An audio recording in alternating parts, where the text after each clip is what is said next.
and fill out a very short questionnaire that you'll be receiving from us in a couple days when we send you an email with the slide deck you're going to be seeing today and a link to the webinar recording.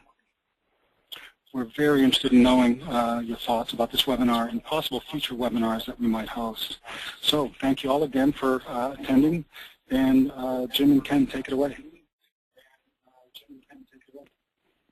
All right, well, Dave has introduced us, so Deb, we can move on to our next slide here. We've portrayed energy efficiency benefits as a layer cake with many different benefits accruing to different entities. We've separated these into green at the top, the utility system benefits, the red group in the middle, participant benefits, and the blue group at the bottom, societal benefits. And we'll talk about each of these in turn. Deb. The first category is the utility system benefits. The utility system benefits are those that are most often and most commonly considered by utilities and utility regulators in designing utility-funded energy efficiency programs. But frankly, most of this is done inadequately. We've seen severe undervaluation of power cost benefits, of transmission and distribution benefits, of line loss and reserves benefits. We've seen states that completely ignore risk benefits and ignore or undervalue environmental benefits of energy efficiency. And we'll kind of talk through these categories. The load shape of energy efficiency benefits is much more valuable than the load shape of a baseload power plant because on average, energy efficiency reduces loads proportionally. So you get not only baseload benefits but also peaking benefits. This is very critical to the valuation of the generation, transmission, and distribution value of energy efficiency. When the Washington Commission began considering the load shape benefits of efficiency, looking at production, transmission, distribution, losses, reserves, it doubled the amount that utilities were able to pay towards residential weatherization. Here on the left, I've shown what their utility avoided cost would have been at the for a typically baseload type of measure, and what it was for weatherization. That, recognizing the load shape, enabled the utility to fully fund low-income energy efficiency measures, which helped keep those programs moving when the government budgets that had been supporting them became lean. In this particular case, the avoided cost rose from about 7 cents a kilowatt hour to about 13 cents a kilowatt hour when the load shape was continued. I'm going to hand it off to Ken for a little while to talk about environmental benefits.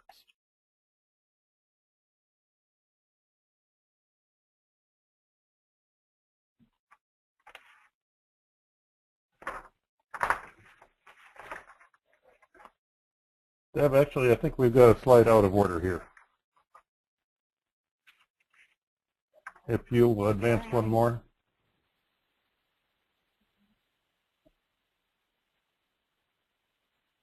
Okay. Thank you.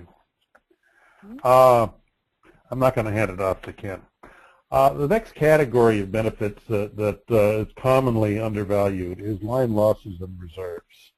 I mean, it's an engineering formula that losses are a function of the square of the current.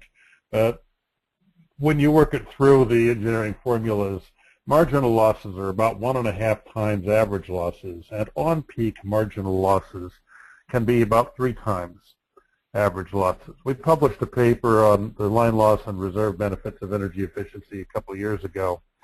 What's important to know is that when you combine the fact that marginal losses are higher and on-peak losses are higher, a kilowatt saved at the meter at the time of the system peak is worth nearly 1.5 kilowatts at the generation level. That has huge ramifications for the value of energy efficiency, particularly energy efficiency that's focused on the peak type loads. and also for demand response measures. And we're not talking about demand response today, but nearly everything we say that relates to peak load reduction is applicable to demand response as well. Next. Risk is another benefit that's often undervalued. Because energy efficiency can be targeted in terms of the load shape, targeted in terms of geography, targeted in time, it has the ability to reduce system risk. This graphic shows how high efficiency building codes reduce the load forecasting risk with conventional building codes and an uncertain number of new homes. The utility notes that its residential load will likely fall between the light blue and dark blue lines. However, if each new home were to use half as much electricity, the forecast would be in a much narrower range between the red and green lines. Half of the uncertainty would be eliminated. Some analyses of risk have shown up to an 8-cent per kilowatt hour benefit from risk reduction. Now I'm going to turn it over to Ken to talk about some of the environmental stuff.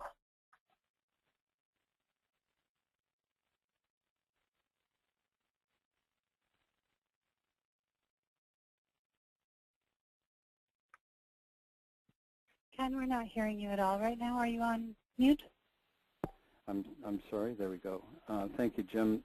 As Jim indicated earlier, environmental costs are often severely undervalued or even ignored in evaluating energy efficiency. So our paper, which is downloadable from the web on the RAP website, it goes into great detail on these issues. For our purposes today, we'll just skim through several slides. As you all know, generators must often install existing expensive emission controls to comply with existing, that's to say, already adopted and promulgated environmental regulations. These controls typically have a fixed and variable cost in terms of their O&M, such as the ammonia injected into the flue gas stream and SCR systems to reduce NOx emissions. How these costs are recovered depends on market structure. They're typically reflected in higher energy costs where we have restructured markets, or in higher utility revenue requirements in traditionally regulated markets. Note, however, that they're typically not capacity-related costs because they don't primarily serve in a peaking function. To the extent, though, that energy efficiency can contribute to early retirement of existing uncontrolled generation, those that would require controls, and thus avoid both the capital and fixed costs associated with those retrofits, those savings should be included in avoided costs. End-use efficiency also, of course, may defer or eliminate the need for new capacity, but one has to be careful not to double count as those benefits are often recognized elsewhere as well. In terms of future environmental regulations, however, this is even more important from a utility planning perspective. These prospective costs are often ignored as externalities at present. We believe that 0 is the wrong number, however, and as I said, the paper goes into great detail. While uncertainty, future environmental regulations are similar to existing ones with capital and fixed costs, variable O&M, and the other costs listed here. And generators usually can't avoid retrofits simply by reducing emissions or discharges. But they may be able to do so to the extent that energy efficiency contributes, again, to retirements or deferral or avoidance of new generation. Again, important to avoid double counting in the course of doing so. It's important to recognize from a societal perspective that where controls and hence control costs are not in place, damages and their attendant costs, considered external to the power sector at this point, but costs nevertheless, are incurred, and we'll touch on this later in the webinar. To emphasize the point about planning for the future, note on this list that the expectation of future regulation is not mere speculation. Firms subject to environmental regulations can anticipate additional, more stringent regulations in the future and would benefit from planning for them even before they know precise details of what exactly will be required. That fact is evident from this list of of controls, and note that only the top one, the mercury and air toxic standards, is locked down at this point. Can I have a request for you to please speak just a little bit louder? Sure. I'll also try to move my mic a little closer there. This circle slide just illustrates another dynamic that is the fact that the Clean Air Act compels the EPA to periodically review national ambient air quality standards that drive regulations on power sources and others. This cycle simply indicates that, as shown as 5 years, and then monitoring, non-attainment, SIPs are required, subsequently approved, and then take effect. And of course, the taking effect is where sources are required to install and operate controls. There's a similar situation with respect to 111D of current interest, though that cycle is more like 8 years instead of 5 years under the Clean Air Act. Go ahead, Deb. Another reason for planning is to enable generators to benefit in helping to avoid getting into situations where forthcoming regulations may be at odds with their past control technology choices. In this graphic, for example, scrubbers in flue gas desulfurization in the upper left quadrant is shown as providing air quality benefits, which one would expect, but its parasitic load leads to additional greenhouse gas emissions, so it operates at a detriment to climate action. Similarly, in the lower right quadrant, burning biomass has climate benefits in that it uses current carbon as opposed to fossil carbon, but it does so at risk of air quality detriment due to criteria pollutant emissions. One wouldn't want to get wrapped around the axle of contrasting controls. Next slide, thank you. The bottom line is that regulators are utilities that consider only existing environmental costs rather than existing and prospective environmental costs in valuing their energy efficiency programs, are far more likely to face the risk of dramatically escalating costs going forward. This graphic illustrates that risk in that blocks 1, 2, and 3, where 3, the green box, is current SO2 and NOx regulation, some of which, as you know, is adopted and some of which remains in the transport rule, followed by the potential, Mercury's been adopted, but ash and water cooling water requirements have not, and then potential CO2 clearly could create a much different cost perspective than simply the fuel and O&M and sunk capital costs would suggest. I'll hand it back to Jim to talk about participant benefits. There are a whole lot of benefits to energy efficiency besides reduced energy use, and these benefits are often ignored by utilities and by utility regulators. These include savings in other fuels, natural gas, oil, propane, and wood. They include reduced O&M costs, employee productivity and health benefits for the residents of improved homes. Comfort is often a driving force for customers in choosing high-efficiency windows in particular. If these benefits are ignored, it reduces the calculated value of efficiency and reduces the range of measures that will be pursued. I'm going to talk about a few of these. First, I can talk about water and sewer and other resources. When the Northwest Power and Conservation Council looked at the economic benefits of high-efficiency clothes washers, the bulk power transmission and distribution benefits were only about a third of the total economic benefit. The largest category of economic benefits in their analysis was water, sewer, and soap savings. The washers use less water. That means that there's less discharge to the sewer system. They use less soap. We also found that these high-efficiency washers are gentler on clothes, and the clothes last longer. There wasn't an attempt to quantify that. It was clear that the washers were not going to pass any cost-effectiveness test on an electricity basis alone.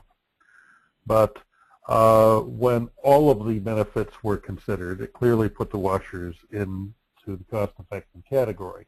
Now, based on that analysis, we went out here in the Pacific Northwest region where I live and encouraged the water and sewer utilities to join with the electric and gas utilities in providing incentives for high-efficiency appliances. And my own purchase of a new washer benefited from a combination of rebates from the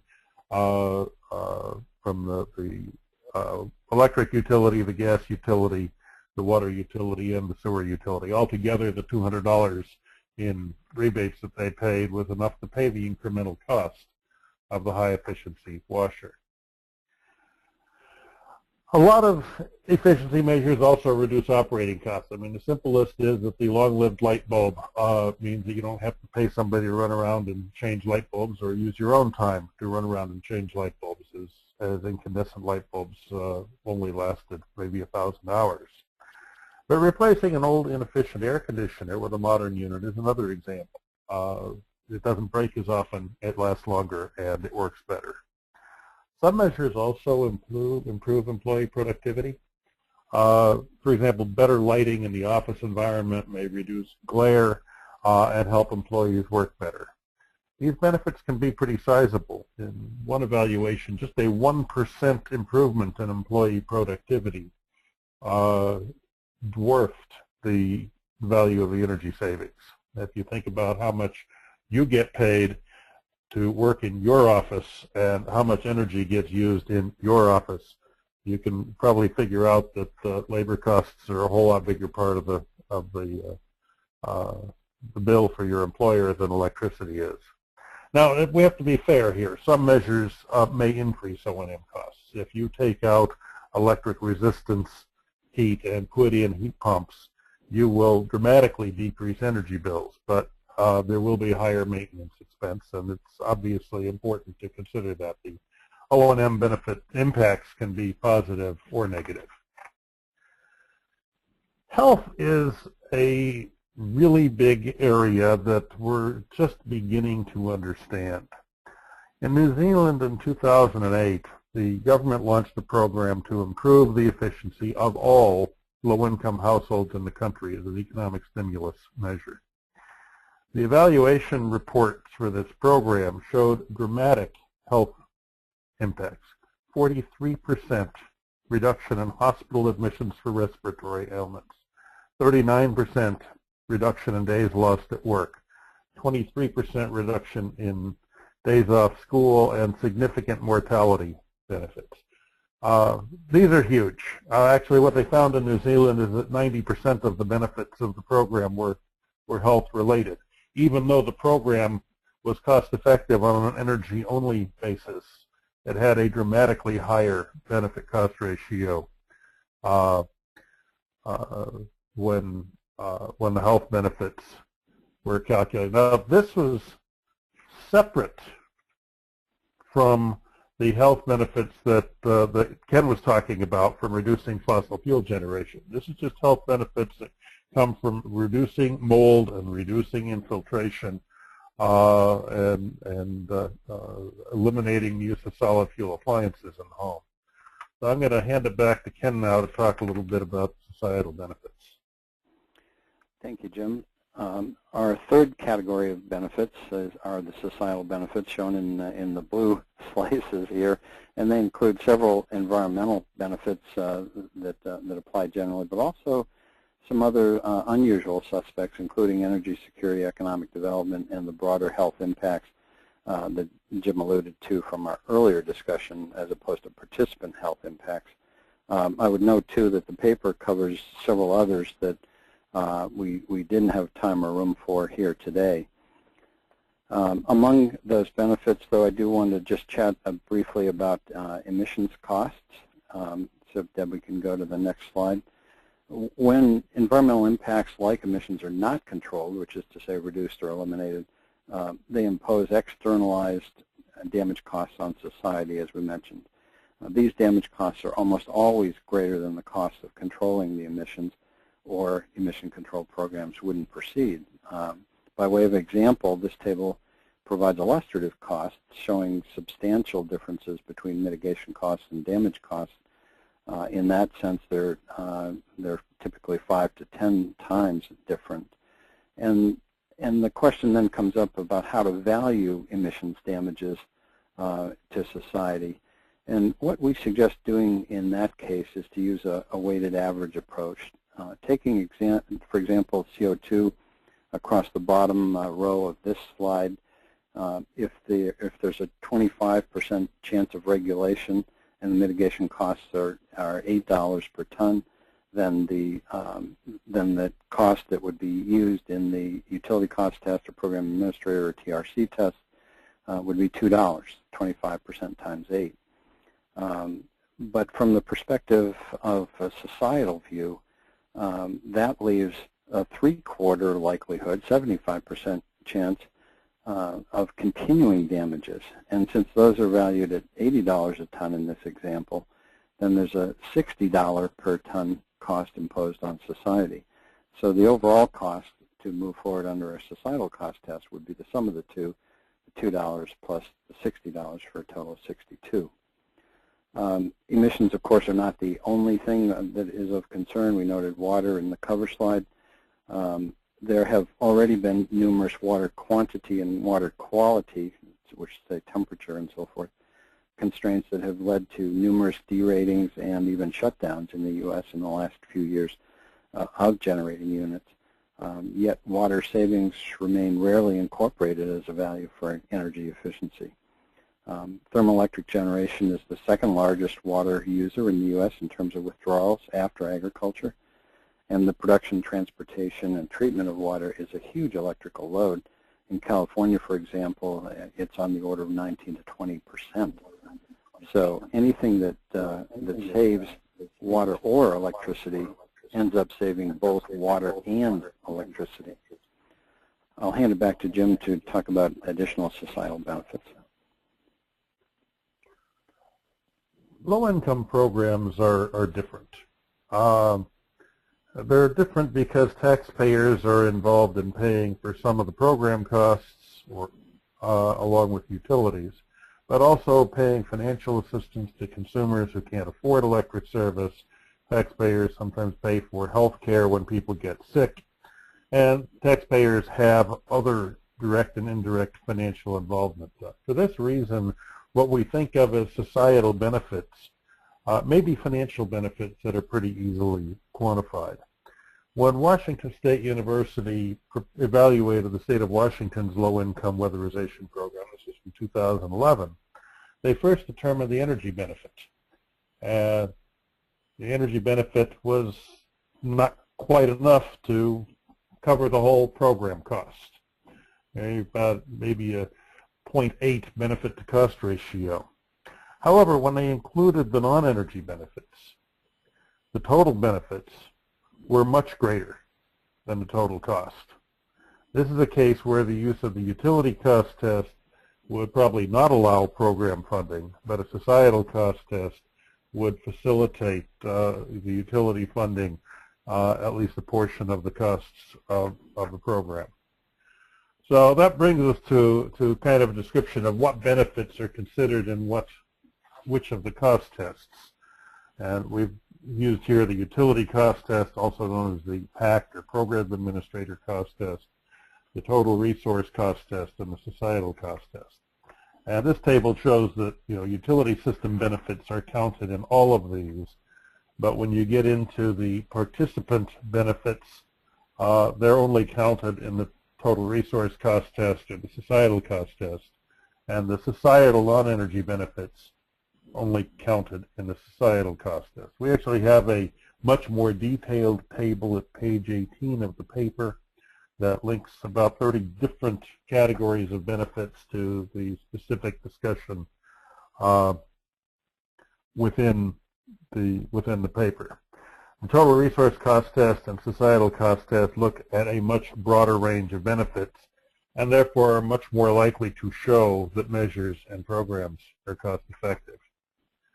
So I'm going to give now a couple of examples. The utility cost test is kind of a flawed test even when it's applied properly, because of what it's comparing is a portion of costs those paid by the utility, to a portion of benefits, those received by the utility. And by not looking at the entire package, in Washington we had an experience where it was used to fund measures that are not cost effective, that cost more altogether than they are worth altogether. Was used to fund electric heat pump conversions for customers with electric heating, when it would have been much, much cheaper to help those customers convert to gas heat and gas water heat. In essence, the utility used the utility cost test as a vehicle to run a load retention program under the guise of energy efficiency. More recently, we've seen sort of the opposite, that the utility cost test uses a tool to avoid investing in measures that are cost effective.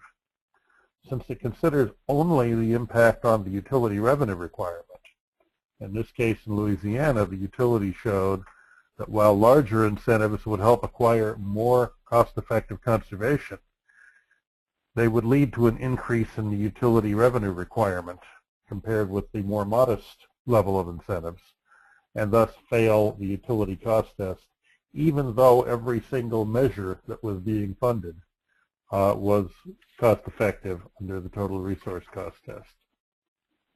So, but that doesn't make it easy to choose a cost test. The total resource cost test is complex and it's seldom applied very well. It's the most commonly used test. It's the most commonly misused test. Properly applied, it's a pretty good test. But we often see states seriously undercount utility system benefits, primarily capacity benefits, transmission and distribution benefits, line losses and reserves benefits, and emission benefits. I guess a rule of thumb for me is that since the cost of a new renewable resource plus transmission and distribution and losses and reserves is in the 12 to 20 cent a kilowatt hour range, if a utility is using the total resource cost test and isn't coming to a threshold in the 12 to 20 cent range, there's something probably being ignored. Further, many states completely ignore the participant and societal benefits in applying the TRC. That's just an incorrect application of the test and leads to an unbalanced comparison. The societal cost test has its own challenges. Utility regulators are pretty resistant to quantification of non-energy benefits. Utilities are not particularly well suited to that task. We've taken the position that the manufacturers, vendors, and installers should have a significant role in this. That is, the people who sell insulated windows are in the habit of selling comfort to their customers. They ought to have the lead role in trying to value those benefits. That would leave the utility regulators in a judgment role for which they are well qualified. And in many states, well, in a few states now, we're seeing the regulators establish default values for these difficult to quantify net non-energy benefits. Let's take a look at Massachusetts. They're identifying computing for both gas and electric, energy benefits in green, capacity benefits in purple, non-energy benefits in red, and there's actually a little dark blue sliver in here for other benefits. The point is that they're making a genuine effort to consider all benefits, and they've got a place in their evaluation to recognize those benefits. Vermont has maybe done a little better job and come a little further in this regard. They fund measures primarily with funds from a charge on electric bills, but they track all of the resultant benefits. So in this table that I've pulled out of one of their annual reports, they calculate the total resource benefits and the total O&M saving benefits to get a total benefits. And the resource benefits do include emissions and difficult to quantify non-energy benefits.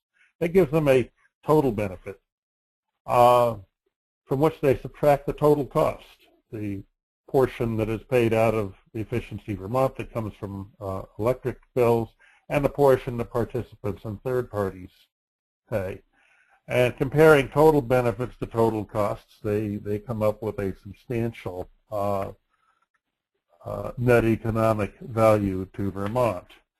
But when we go look back at how they're actually valuing these resources, they've got their own layer cake of benefits, a pretty rigorous approach to valuation.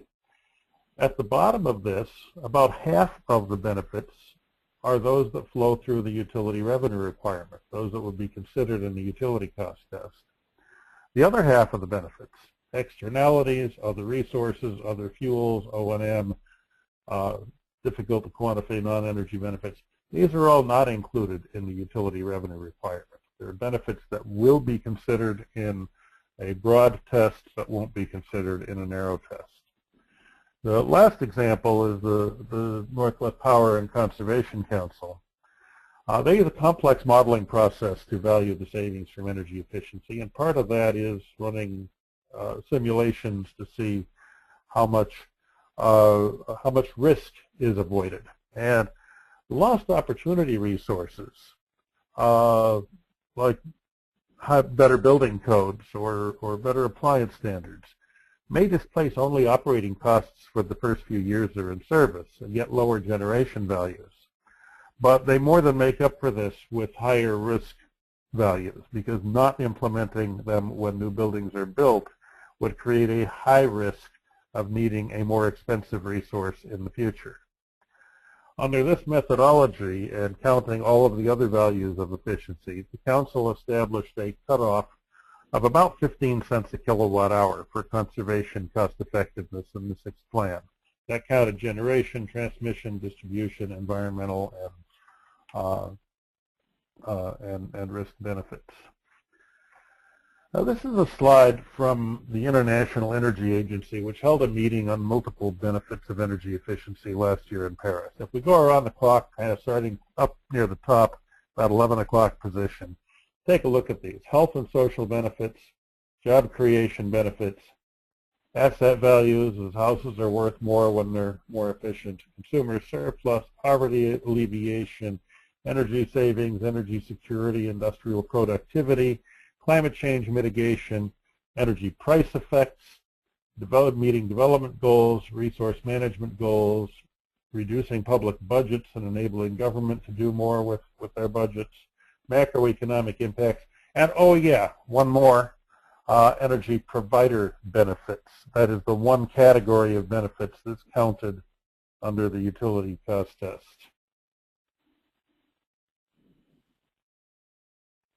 Why would we want to limit ourselves to only one element of benefits?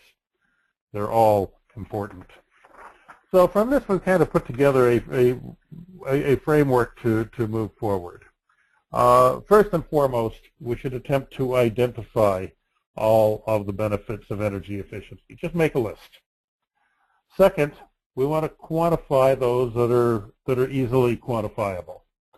And those measures that pass the total resource cost test on this simple basis should always go forward. And this is what's not being done in Louisiana.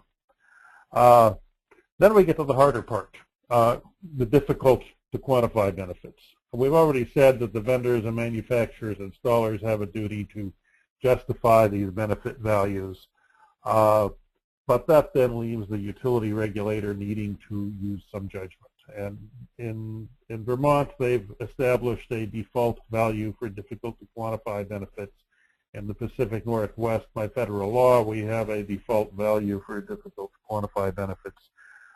We need to use some judgment there. Next, we need to look for funding partners. Where cost effectiveness depends on non-electricity benefits, we need to pursue the water utility, the sewer utility, the gas utility, government agencies, health providers to help us with this. Ultimately, programs have to be cost effective. They have to be worth more than they cost. If we lose that foundation, we're standing on quicksand. I'll hand it back to Dave. you may want to jot down some of the publications from RAP that this presentation and this publication have drawn from. Thank you, Jim. Jim, I'm going to take us right back to the early on in your presentation, about 5 or 6 minutes after 1. Brian Kaufman sent in a question about load factors. He said, could you elaborate what is system versus weatherization load factor? Yeah, the analysis that I presented was in the Pacific Northwest, where we have a winter peaking system, and weatherization provides savings that are concentrated in the winter and where the savings are the greatest during the peak hours. And so the load factor was the load factor of space heat, space conditioning was very low. The opposite is true in areas that are summer peaking, that is air conditioning will have a very low load factor and therefore very high capacity value. And in evaluating the cost effectiveness of air conditioning retrofits and weatherization measures that reduce air conditioning needs, looking at the capacity value that's being avoided for those particular end uses is important. Thank you. Ken, can you give us a sense of some examples of mercury damage and costs associated with that? Yes, Dave, the principal impact of mercury is comes in the form of methylmercury and occurs largely in pregnant women and in the fetuses, and particularly the neurological development of the fetus.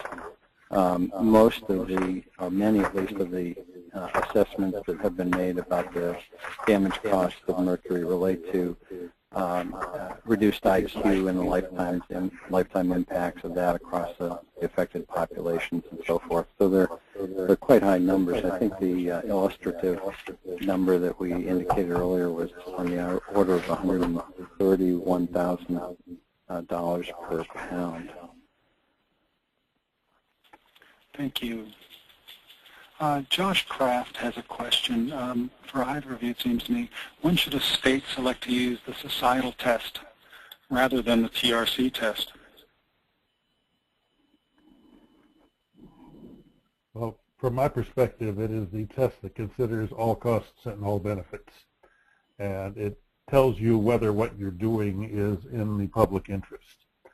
The total resource cost test is a little narrower and you know, sort of, in essence, ignores downwind environmental impacts. A state should at least look at those environmental impacts that accrue within the state, and certainly look at the cost and risk of environmental regulations that will be forthcoming that will ultimately become economic costs within the state if power plants continue to operate. And I would only add, and until they do, they manifest themselves as damage costs in society. So I guess I would answer the question always. The retort to that, of course, would be yes, but that's hard and requires a lot of judgment calls.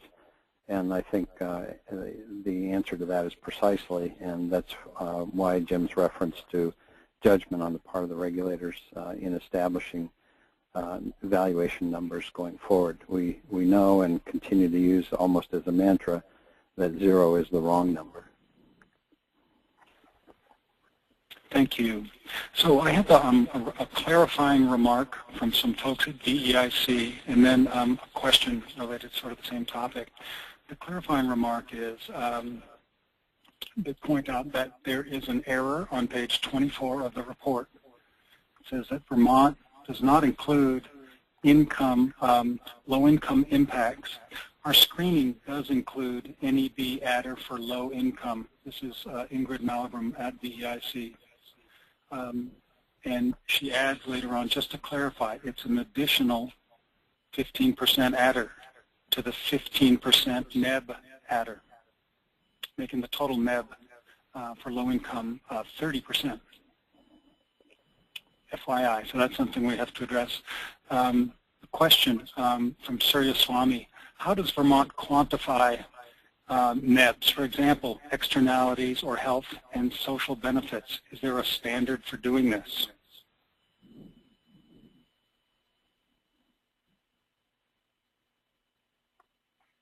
Actually, this the Vermont part of this was contributed by one of our other folks, Dave Lamont, and I don't think he's on this call to answer the question of that. And I don't know if we have the ability to open the mic selectively to the EIC, which would be the best way to maybe do that. Deb, can we open all the mics for a second and let the EIC respond?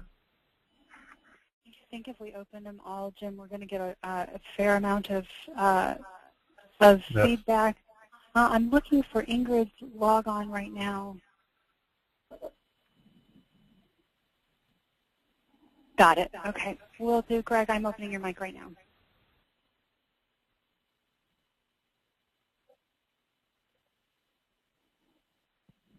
Hello?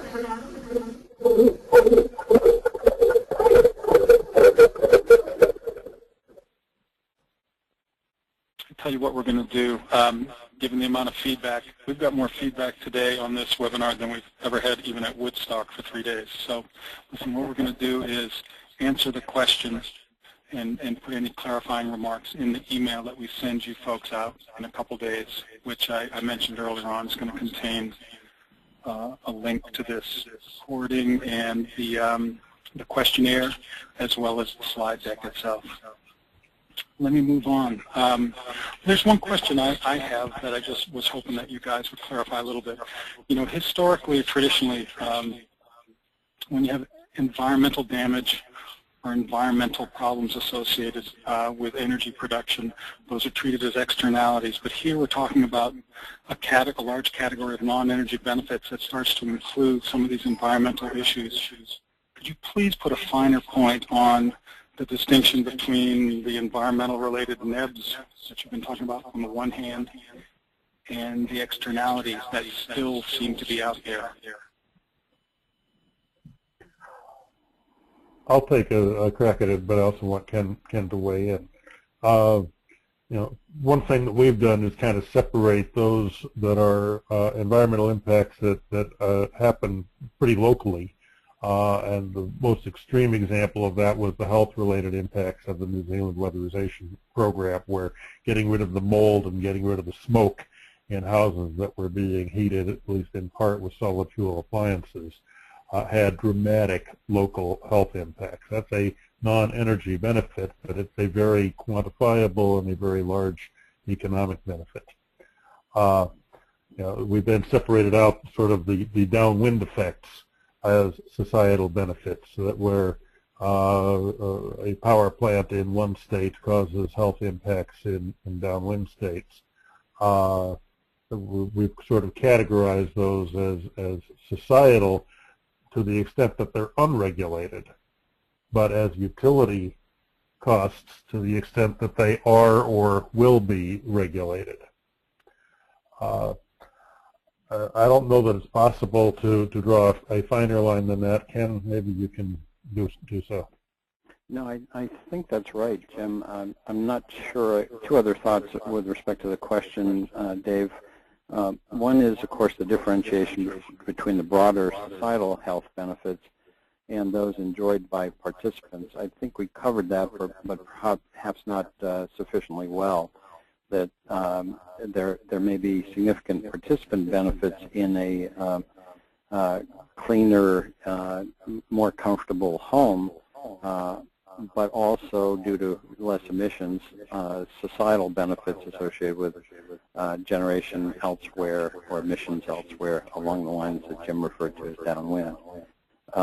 Another take from the question that I come away with is the set of other non-energy benefits besides environmental ones. Jim covered several, but as I mentioned, there are many that we didn't have the time to cover today, including things like security, much in the way of comfort. There are some low-income benefits associated with, including to utilities, associated with arrearages and disconnects and reconnection issues and so forth. And then finally, there are also price reductions as a result of reduced demand in a clearing market that can result. So there are several additional non-energy benefits besides the environmental one. So perhaps that's what the question was directed to. We would refer you to the paper as a whole for more detail on this. One of the more interesting ones of these, for example, is if energy efficiency reduces the amount of natural gas that is used for electric generation, that's going to suppress the market for natural gas in that region of the country and drive down natural gas prices. Those lower gas prices will provide a benefit to all electricity production in that region that uses natural gas, but will also provide benefits to all industrial, commercial, and residential direct use of natural gas in terms of a lower natural gas price. Trying to quantify those kinds of, we call them demand response induced price effects from DRIPE, is not trivial. The best work, I think, in the country that's been done on that has been done in New England. And the rest of the country has some catching up to do in trying to value the price effects, because they cross over from electric to gas, and we need to count both. Great, thank you. Nick Dahlberg asks the speakers to talk a little bit more about which of these benefits, sorry, my screen's jumping around here. Which of these benefits should be considered in integrated resource planning, and which should be considered when using cost effectiveness tests to determine the best mix of efficiency programs within a particular resource plan? Well, I think that ideally the societal cost test should be used for both of these, because otherwise you can, I mean, if for example, if you just look at the impact on the utility revenue requirement, it's always going to be cost effective for an electric utility to pay somebody to convert to gas and reduce the electric utility revenue requirement. It's always going to be cost effective for the gas utility to pay somebody to convert from gas heat to an electric heating system and reduce the gas utility revenue requirement. But neither of those decisions gives you any information about what's best for the consumers collectively or for the society as a whole. So clearly you don't get a meaningful comparison of costs and benefits unless you're comparing all costs to all benefits. Then the question is how much, once you've determined that a measure is the optimal measure, how much should the gas or electric utility contribute financially towards that? In most states, I think the answer is the utility should not contribute more than its avoided costs in the long run. Many utilities measure their avoided cost in a more short-run manner, inadequately considering the capacity, transmission, distribution benefits. But most states, I think, are going to say that the utility shouldn't pay more than their avoided costs towards these measures, and we need to find other funding partners to support the measures, whether it's participant funding or third-party funding, if the total cost of measures exceeds the utility system benefits. Thanks, Jim. Holly Meyer says, Jim mentioned on slide 24 how the UCT was used to build load in promoting HP water heater when it would have been more cost-effective to switch to gas water heating. But in order to look across fuels, regulatory commissions have to support that kind of policy. In Oregon, it was made very clear we were never to even bring this up again, would be severely shut down, even in presenting data that it was uneconomic using TRC to switch gas heating to electric. What would you recommend then? We don't think this is the best for ratepayers. As a result, we've leaned toward the UCT. Well, actually, Oregon has been a participant in the work by the Power Planning Council and the Regional Technical Forum in actually quantifying the cost-effective fuel switching that's available within the region. And it was actually, the problem we had in Washington was in 1990, and the answer comes out a little different today because gas furnaces and gas water heaters have gotten a little bit more efficient, but electric heat pumps have gotten a whole lot more efficient. And houses have gotten more efficient, and the results came out quite differently in last year's analysis, but still found that there was about 600 megawatts of cost-effective electric to gas conversion available within the region. It's a touchy subject to reach across fuels. It's never a touchy subject when you have a combination utility. Avista Utilities in eastern Washington, North Idaho has had a electric to gas heat and water heat conversion program for many years, and other combination companies do that.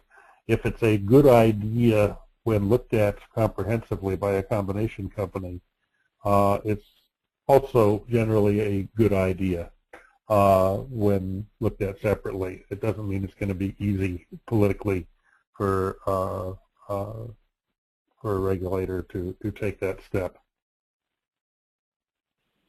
Thanks, Jim. We have time for one more question before we turn it back to you guys just for some closing observations. Jan Harris asks, can you provide examples where comfort was valued and counted in the cost-benefit calculation? Well, it's certainly counted by participants in determining their willingness to pay. And the category actually of difficult to quantify non-energy benefits. Deb, if you could back up to slide 29, because Vermont has a very specific layer there for the difficult to quantify non-energy benefits. So there's a case where comfort falls into that category and where it is recognized in the cost effectiveness threshold in Vermont. Thank you very much. You guys, you have a couple minutes to close up and make some final observations. The main observation I want to make is that most states do an inadequate job valuing energy efficiency, and probably the biggest and most serious mistakes are in proper valuation of the generation capacity, transmission capacity, distribution capacity, line losses, reserves, and the future environmental costs, all of which will directly affect the utility revenue requirement.